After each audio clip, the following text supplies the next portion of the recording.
हेमंत राजा लहरे और लता देवी के आवाज में सुनाओ ये नवा पंथी गीत।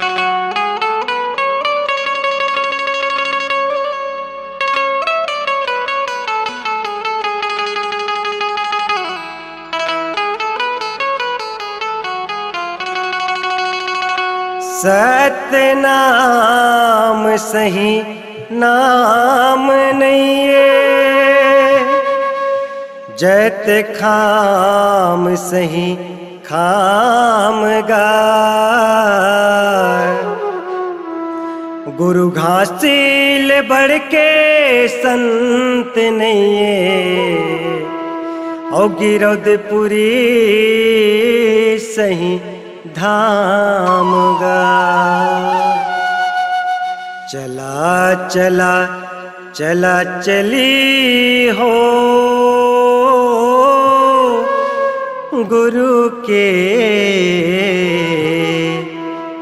जयंती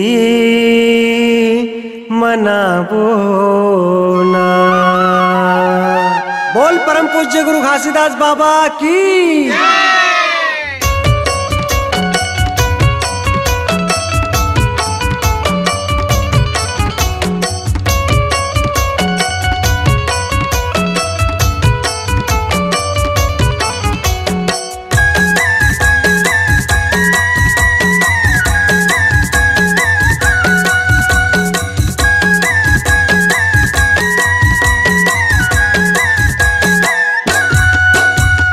चला चला चला चली हो गुरु के जयंती मनाबो ना, बाबा के जयंती मनाबो ना।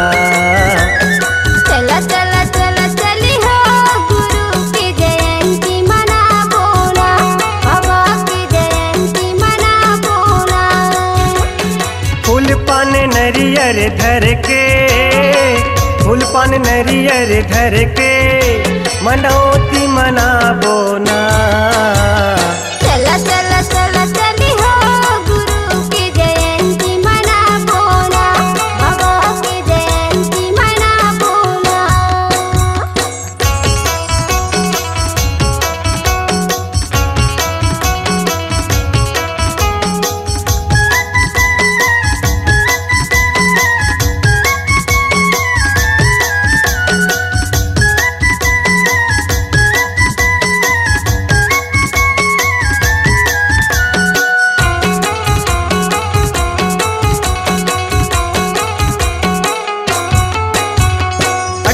दिसंबर 1756 गुरु लिए अवतार है, बाबा लिए अवतार है, गुरु लिए अवतार है। मांगी पुण्य शुभ लगन माँ दिन रहे सोमवार, दिन रहे सोमवार, दिन रहे सोमवार। सत्य के ज्योति जला के, सत्य के ज्योति जला के हम आशीष पाबो ना। चला चला चला चली हो गुरु के जयंती मनाबो ना, बाबा के जयंती मनाबो ना।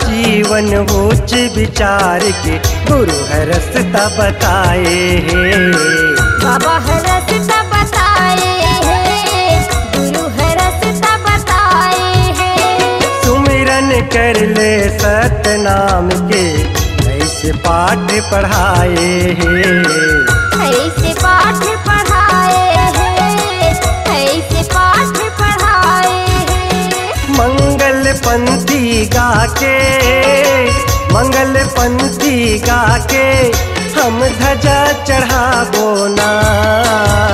चला चला चला चली हो गुरु की जयंती मनाबो ना, बाबा की जयंती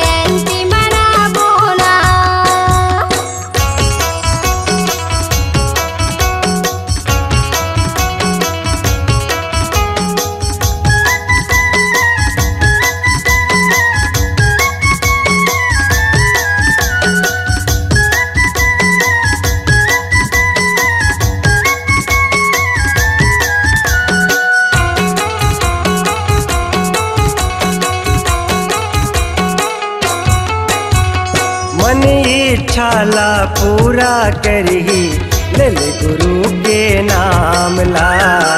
ले ले बाबा के नाम ला, ले ले गुरु के नाम ला।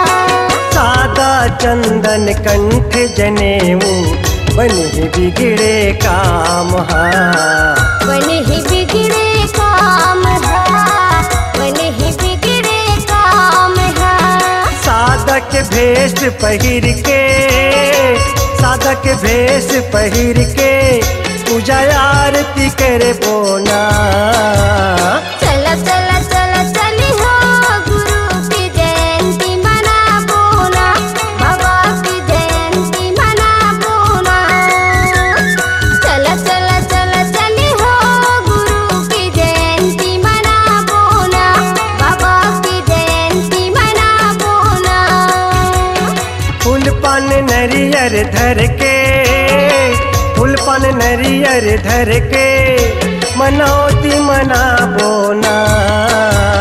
चल चल चल चल हो गुरु की जयंती मनाबो ना, बाबा की जयंती मनाबो ना। गुरु की जयंती मनाबो ना, बाबा की जयंती मनाबो ना। छत्तीसगढ़ी लोक कला मंच मयारू दिलदार ग्राम माझा भाठा बेलगहना जिला बिलासपुर की प्रस्तुति। कार्यक्रम हेतु संपर्क करे हेमंत राजा लहरे, मोबाइल नंबर 8959951569।